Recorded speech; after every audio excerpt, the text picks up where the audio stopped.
বিসমিল্লাহির রহমানির রহিম। নবম দশম শ্রেণীর সুপ্রিয় শিক্ষার্থী বন্ধুরা, ম্যাথ টিউটর বিডি ইউটিউব চ্যানেলের পক্ষ থেকে তোমাদের সবাইকে স্বাগতম। আজ আমরা আলোচনা করব তোমাদের গণিত বইয়ের অনুশীলনী 3.5-এর উদাহরণ 39 নম্বরের সমাধান নিয়ে। তো চলো শুরু করা যাক। উদাহরণ 39-এ কী দেওয়া আছে সেটা আমরা দেখি। উদাহরণ 39-এ দেওয়া আছে যে টাকায় n সংখ্যক কমলা বিক্রয় করায় r% ক্ষতি হয়। s% লাভ করতে হলে টাকায় কয়টি কমলা বিক্রয় করতে হবে? আজ আমরা এই প্রশ্নটির সমাধান করব। তোমরা মনোযোগ দিয়ে ভিডিওটি দেখতে থাকো, তাহলে অবশ্যই বুঝতে পারবে। তাহলে চলো শুরু করা যাক। আমরা লিখব এখানে কি সমাধান। সমাধান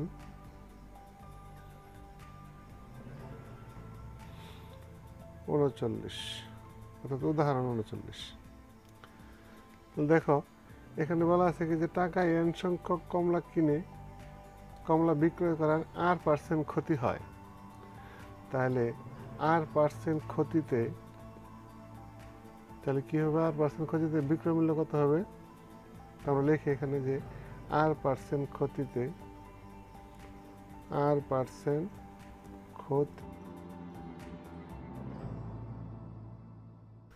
ক্রয় মূল্য 100 টাকা হলে বিক্রয় মূল্য কত? r% ক্ষতিতে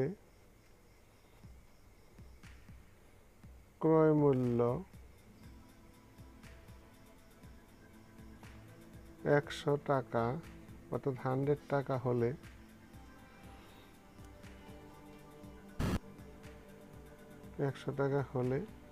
বিক্রয় মূল্য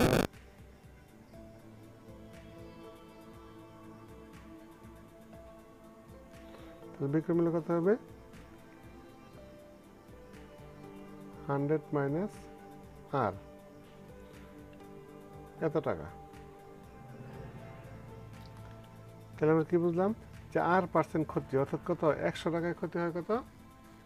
r টাকা। তাহলে 100 থেকে আমাদের ক্রয় মূল্য যদি 100 টাকা হয়ে থাকে, তাহলে বিক্রয় মূল্য কত হবে? 100 মাইনাস r টাকা। তাহলে বিক্রয় মূল্য যদি এত টাকা হয়, তাহলে ক্রয় মূল্য কত? তাহলে আমরা এখানে এটা যদি ঘুরাই লিখি, তাহলে বিক্রয় মূল্য, অতএব বিক্রয় মূল্য 100 মাইনাস r টাকা হলে ক্রয় মূল্য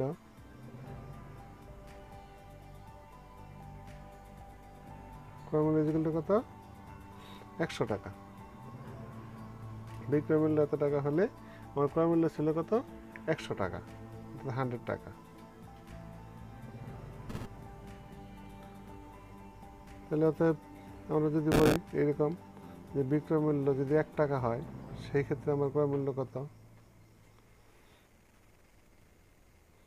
তাহলে 100/100 মাইনাস r টাকা। এটা গেল কি? r% ক্ষতিতে বিক্রয় মূল্য। আবার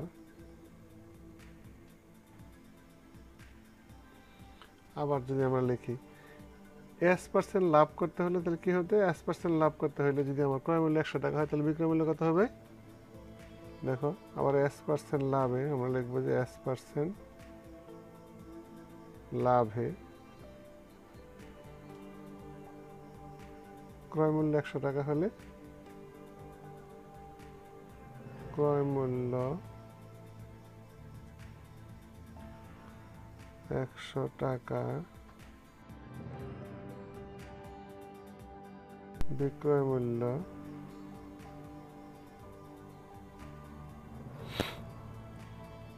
100 প্লাস s, এত টাকা। তাহলে আমরা যদি এভাবে লিখি যে বিক্রয় মূল্য এত টাকা হলে ক্রয় মূল্য কত হবে আমার?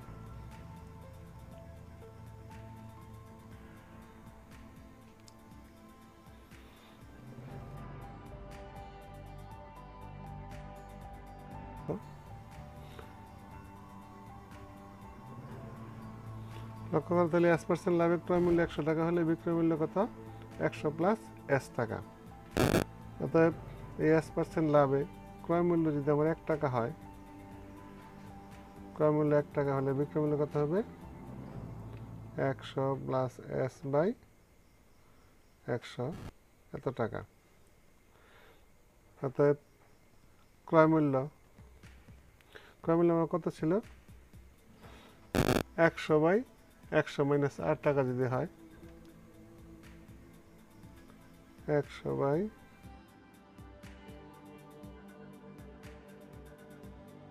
বিক্রয় মূল্য হবে কত?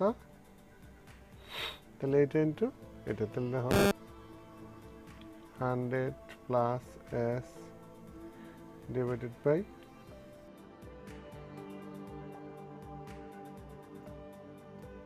100 বাই 100 মাইনাস R, এত টাকা। তাহলে আমরা সমান কি পাই? এটা যদি আমরা কাটাকাটি করি তাহলে আমরা কি পাই? লক্ষ্য করো, এই 100 কাটা, তাহলে কি রইল আমার এখানে? 100 R, অর্থাৎ এত টাকা হলো আমার কি? বিক্রয় মূল্য। সুতরাং এত টাকা বিক্রয় করতে হলে কি হবে? সুতরাং এত টাকায় বিক্রয় করতে হবে n সংখ্যক কমলা।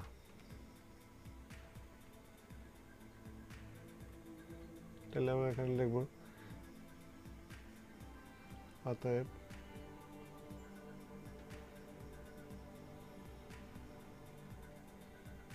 আমরা লিখবো এখানে যে সুতরাং 100 plus S by 100 minus R টাকায়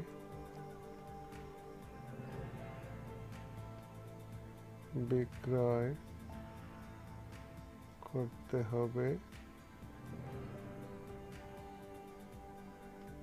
n সংখ্যক কমলা। n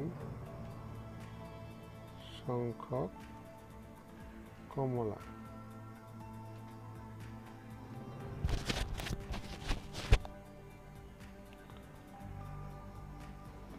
অতএব 1 টাকায় বিক্রয় করতে হবে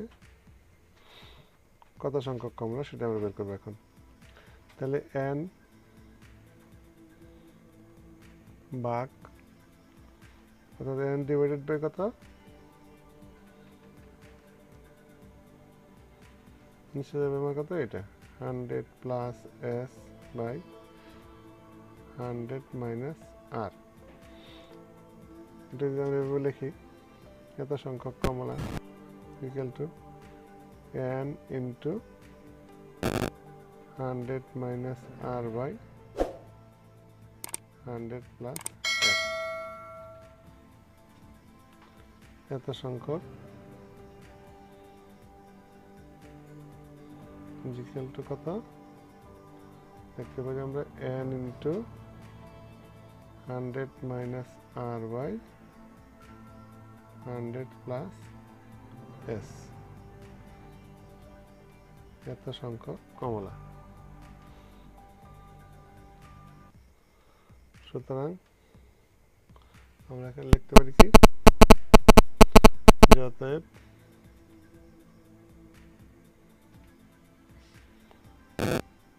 টাকায়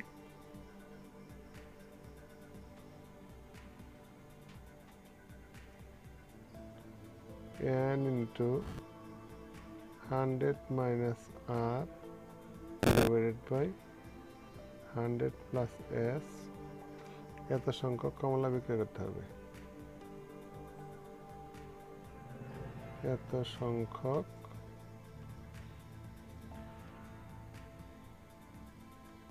কমলা বিক্রয় করতে হবে। আশা করি বুঝতে পেরেছ। তাহলে এটাই হলো কি আমার আনসার বা উত্তর। তো বন্ধুরা, আশা করি বুঝতে পেরেছো। আজ এ পর্যন্তই। যদি ভিডিওটি তোমার কাছে ভালো লেগে থাকে তাহলে অবশ্যই একটু লাইক দেবে এবং ভিডিওটি বন্ধুদের মাঝে শেয়ার করবে। আর যদি এই চ্যানেলে তুমি নতুন হয়ে থাকো তাহলে চ্যানেলটি অবশ্যই সাবস্ক্রাইব করবে এবং নতুন নতুন ভিডিও পেতে পাশে থাকা বেল আইকনটি বাজিয়ে সাথে থাকবেন।